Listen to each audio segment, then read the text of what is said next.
Air raids. There's sirens. Warning of possible Russian missile attack. Quite alarming, considering the White House warned Russia that Biden would in fact be there. And they're like, oh, really? Boop! The trip was indeed gutsy, but will giving the Ukrainians another blank check. Is that really in the best interest of us back here in the U.S.? Joining me now to discuss, Virginia Republican Congressman and Vice Chairman of the House Armed Services Committee. Welcome to the show, Congressman Rob Wittman. Kennedy, great to be with you. Thanks for the opportunity. So the blank check is what is concerning to many Americans. There's so much money being pledged, but so little transparency. You are on the Armed Services Committee. Does that worry you? Well, it does. I want to make sure we're supporting Ukraine, but we have to make sure we know where every penny of resources go, whether it's dollars or whether it's munitions.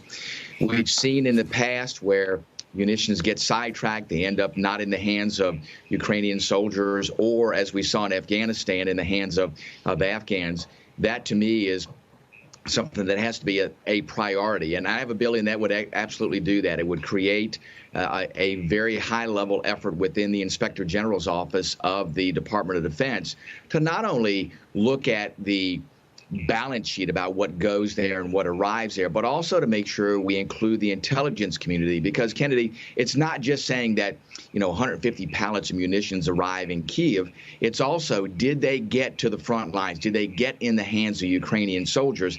The only way you find that out is to make sure that your military and intelligence efforts get you that information. That's what we have to make sure that every penny that we are spending is going directly to aiding the Ukrainians in their efforts to defeat the Russians. Well, it's also just enough aid to keep the war going for at least another 10 years. The president talks about us. Is the United States actively involved in a proxy war?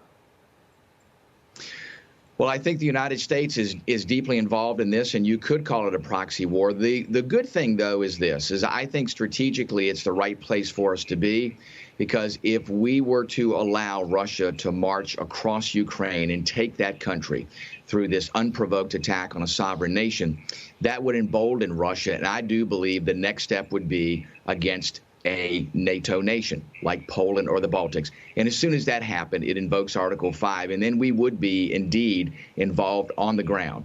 So helping Ukraine fight for themselves is not necessarily a bad thing. In fact, I think for not only the United States, but for the region, it's what we need to be doing to make sure that Russia doesn't have an open door to that entire region. I think Russia grossly underestimated what the response would be. They watched what happened with the Crimea and said, gosh, we can do the same thing with all of Ukraine, and essentially there won't be a reaction from the world. There is, and that, to me, sends a strong signal that this is unacceptable. It also sends a strong signal not just to Russia in what they are now having to face with Ukraine, but it also sends a strong signal to places like China that these unprovoked attacks are not going to go unresponded to. Well, China is actually talking about brokering peace. Why isn't our government talking about an exit strategy and about peace more actively? Because that would be better not for Ukrainians, but for the world, so we don't get into a hot war with a nuclear superpower.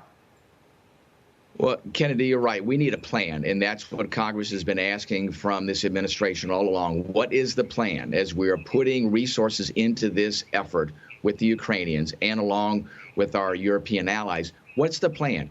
How are we going to get to a point where we make sure that the conflict comes to a resolution that's in the best interest of everyone?